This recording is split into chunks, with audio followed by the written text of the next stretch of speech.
پر حکمت کتاب کی ہیں جو کہ ہدایت اور رحمت ہے ان نیکوکاروں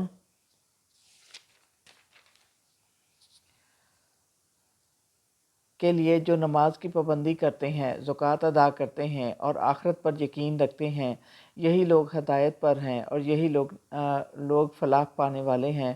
اور ہم نے لقمان کو دانش مندی عطا کی اور کہ اللہ کا شکر ادا کرتے رہو، اور جو شخص اللہ کا شکر ادا کرے گا وہ اپنے ذاتی نفع کے لیے شکر کرتا ہے، اور جو ناشکری کرے گا تو اللہ بے نیاز اور خوبیوں والا ہے۔ اور لقمان نے اپنے بیٹے کو نصیحت کرتے ہوئے کہا کہ بیٹا، خدا کے ساتھ کسی کو شریک نہ ٹھہرانا، اور بے شک شرک کرنا بڑی بھاری ظلم ہے۔ ہم نے انسان کو اپنے ماں باپ کے بارے میں وصیت کی کہ اس کی ماں نے مسلسل تکلیف اٹھائی، اس کو پیٹ میں رکھا اور دودھ پلایا، اس لیے اپنے والدین کی شکر گزاری کیا کرو۔ لیکن اگر وہ کسی کو اللہ کے ساتھ شریک ٹھہرانے کے لیے تجھے مجبور کریں تو پھر ان کا کہا نہ ماننا، دنیا میں ان کے ساتھ نیک برتاؤ کرتا رہے۔ اس شخص کی پیروی کرنا جو میری طرف رجوع کرنے والا ہو، اور تم سب کو میرے پاس آنا ہے، اور پھر میں تمہیں بتاؤں گا کہ تم کیسے عمل کرتے رہے۔ اور لقمان نے کہا کہ اے بیٹا، کوئی چیز رائی کے دانہ کے برابر بھی ہو اور کسی چٹان آسمانوں یا زمین میں کہیں چھپی ہوئی ہو، اللہ اسے نکال لائے گا۔ بے شک اللہ بڑا باریک بین اور باخبر ہے۔ بیٹا، نماز پڑھا کر، اچھے کاموں کی نصیحت کیا کر اور برے کاموں سے منع کیا کر، اور تجھ پر جو مصیبت آئے اس پر صبر کیا کر، اور یہ بڑی ہمت کے کام ہیں۔ اور لوگوں سے منہ پھیلا کر بات مت کر، نہ زمین پر اکڑ کر چل۔ اللہ کسی تکبر کرنے والے اور فخر کرنے والے کو پسند نہیں کرتا۔ اپنی چال میں اعتدال اختیار کر اور اپنی آواز کو ذرا نیچی رکھ، اور سب آوازوں سے بری آواز گدھوں کی آواز ہوتی ہے۔ اور جو شخص اپنا رخ اللہ کی طرف کر لے اور مخلص بھی ہو تو پھر اس نے بڑا مضبوط حلقہ تھام لیا، اور سارے معاملات کا آخری فیصلہ اللہ ہی کے ہاتھ میں ہے۔ اے لوگو، اپنے رب سے ڈرو اور اس دن سے ڈرو جس میں نہ کوئی باپ اپنے بیٹے کی طرف کچھ مطالبہ ادا کر سکے گا، اور نہ کوئی بیٹا اپنے باپ کی طرف سے ذرا بھی مطالبہ کر سکے گا۔ یقیناً اللہ کا وعدہ سچا ہے، بے شک اللہ ہی کو قیامت کی خبر ہے۔ وہی مینہ برساتا ہے، وہ جانتا ہے کہ جو کچھ ماں کے پیٹ میں ہے، اور کوئی شخص نہیں جانتا کہ وہ کل کیا عمل کرے گا، اور کوئی شخص نہیں جانتا کہ وہ کس زمین میں مرے گا۔ بے شک اللہ سب باتوں کا جاننے والا باخبر ہے۔ سورۃ سجدہ۔ بسم اللہ الرحمن الرحیم۔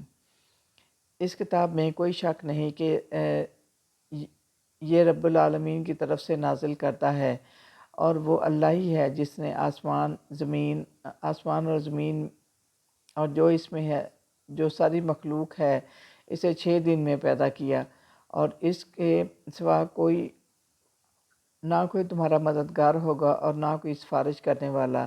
وہ ہر کام کی تدبیر کرتا ہے، پھر ایک دن تم سب اس کے پاس پہنچ جاؤ گے، اور وہ دن 1000 برس کا ہوگا۔ وہ ظاہر اور پوشیدہ چیزوں کو جانتا ہے، زبردست رحمت والا ہے۔ اور ہماری نشانیوں پر وہی لوگ ایمان لاتے ہیں کہ جب ان کے سامنے ہماری آیتیں پڑھی جاتی ہیں تو سجدے میں گر پڑتے ہیں، اپنے رب کی تسبیح اور تعریف بیان کرتے ہیں، تکبر نہیں کرتے، راتوں کو ان کے پہلو بستروں سے الگ رہتے ہیں، اس لیے کہ وہ اپنے رب کو خوف اور امید سے پکارتے ہیں، اللہ کی راہ میں ہمارے دیے ہوئے میں سے خرچ کرتے ہیں، اور کوئی نہیں جانتا کہ ان کی آنکھوں کی ٹھنڈک کے لیے کیا کیا سامان ہم نے اپنے خزانہ غیب میں تیار کر رکھے ہیں۔ یہ اعمال کا بدلہ ہوگا، اور نافرمانوں کا ٹھکانہ دوزخ ہوگا، اور اگر اس سے باہر بھی نکلنا چاہیں تو پھر اس میں دھکیل دیے جائیں گے کہ چکھو اب اس عذاب کو، اور ہم ان کو اس بڑے عذاب سے پہلے دنیا میں ہی عذاب چکھا دیں گے۔ اور اس شخص سے زیادہ ظالم کون ہوگا جس کو جب اللہ کی آیتیں یاد دلائی جائیں اور وہ ان کی پرواہ نہ کرے اور اپنے ایسے مجرموں سے بدلہ لیں گے، اور ہم ایسے مجرموں سے بدلہ لیں گے۔ آپ ان کی باتوں کا خیال نہ کیجیے اور آپ بھی منتظر رہیے، یہ بھی منتظر رہیں۔ سورۃ احزاب۔ بسم اللہ الرحمن الرحیم۔ اے نبی، اللہ سے ڈرتے رہیے اور کافروں اور منافقوں کا کہنا نہ مانیے۔ بے شک اللہ بڑا علم والا، بڑی حکمت والا، اور آپ کے رب کی طرف سے جو وحی آپ کی طرف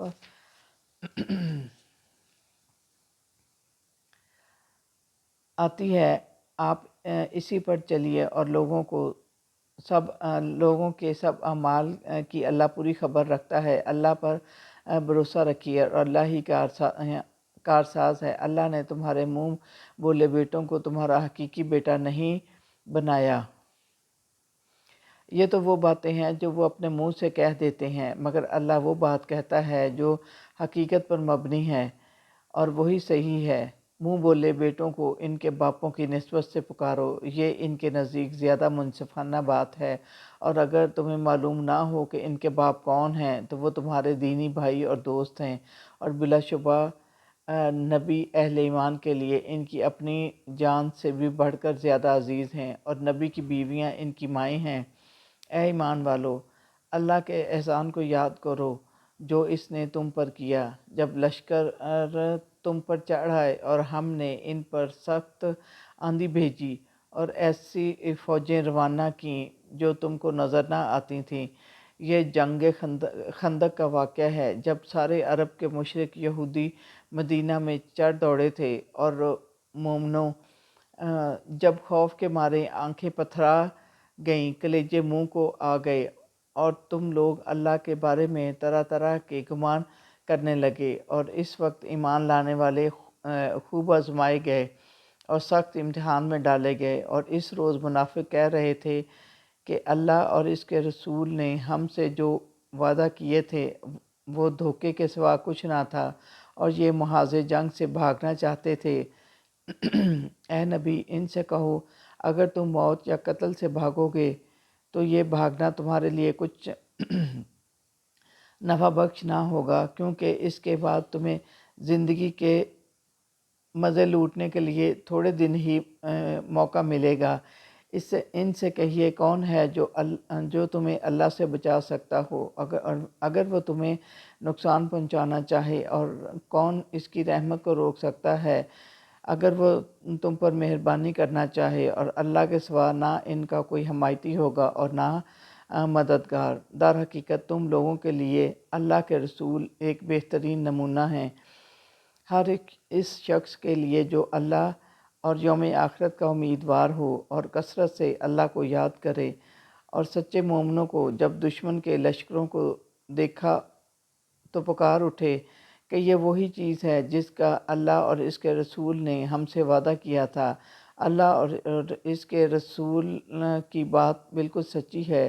اس واقعہ نے ان کے ایمان اور اطاعت میں اضافہ کر دیا، اور ان مومنوں نے اللہ سے جو وعدہ کیا تھا اسے پورا کر دیا، اور اللہ کو ان کی سچائی کا بدلہ دے گا، اور منافقوں کو چاہیے سزا دے یا چاہے ان کی توبہ قبول کر لے۔